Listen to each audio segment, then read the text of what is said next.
So I would Prophet like Brian Carn to Jr. is in the have a news talk with again. you about it, and then not talk about it anymore.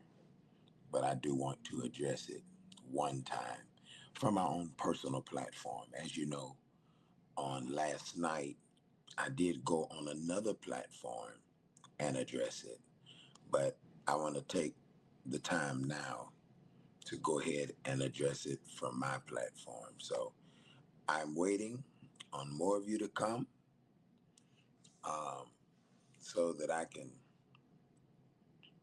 talk to you, communicate with you, share with you what I believe is very important for me to share. Okay, we have 1,000.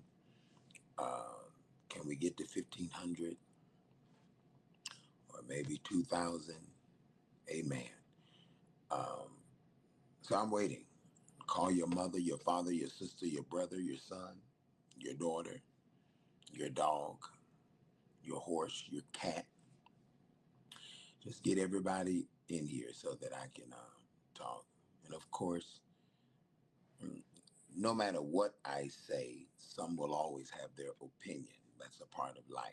But I always want to come and communicate with you so you can hear it from my heart to your heart, my spirit to your spirit.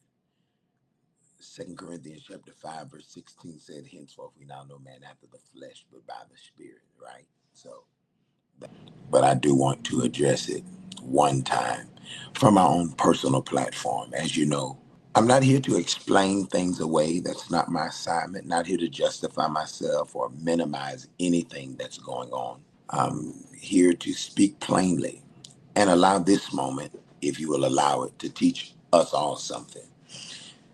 It's not about the headlines. Of course, no one likes to see their name blasted all over the internet or on the news. No one wants to go through that. No one wants to endure the comments of social media commentary, but it's not about that. For me, it's strictly about my character.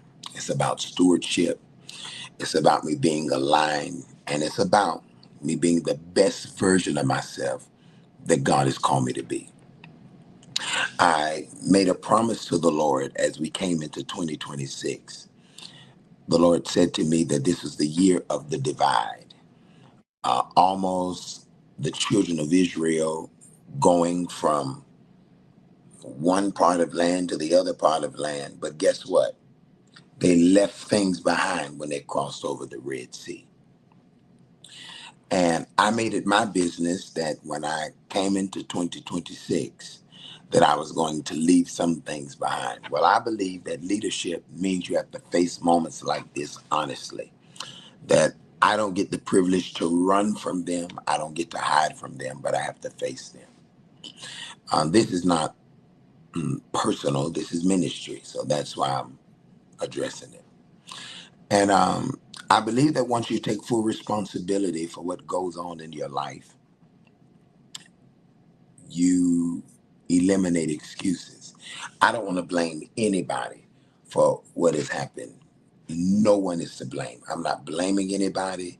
I'm not blaming pressure. I'm not blaming timing. I'm not blaming black man. When you're raised coming up, we do file taxes, but we don't file taxes to pay money. We file taxes to get a refund. So as a young man, I was thrust into an enormous amount of money. And I want to say that when I was confronted with this, I immediately made it my business to take responsibility for it. I believe that the only way you properly grow is after you own something. Many have been asking, what was he charged for? Here is the full run, down no fluff or deletions. According to court documents and statements made in court, Brian Carn Jr. operated a ministry under various names, including Healing House Ministries, Incorporated, Brian Carn Ministries, Incorporated, and Kingdom Culture City Churches. In 2016, Carn filed his tax return for 2015 that properly reported that he earned more than $1.4 million in income and owed more than $600,000 in taxes. He did not, however, pay those taxes to the IRS, and instead came up with a scheme to deceive the IRS. A few months later, when the IRS attempted to collect his unpaid taxes, including by placing liens on his properties and attempting to levy his bank accounts, Carn amended his 2015 tax return and falsely removed nearly $1.3 million in income that he previously reported. To accomplish this, Carn hired a new accountant and provided him with a fictitious, backdated employment agreement that provided for an annual salary of $120,000 and an annual parsonage allowance of $24,000. Carn represented to his accountant that this was all the income he earned for the year.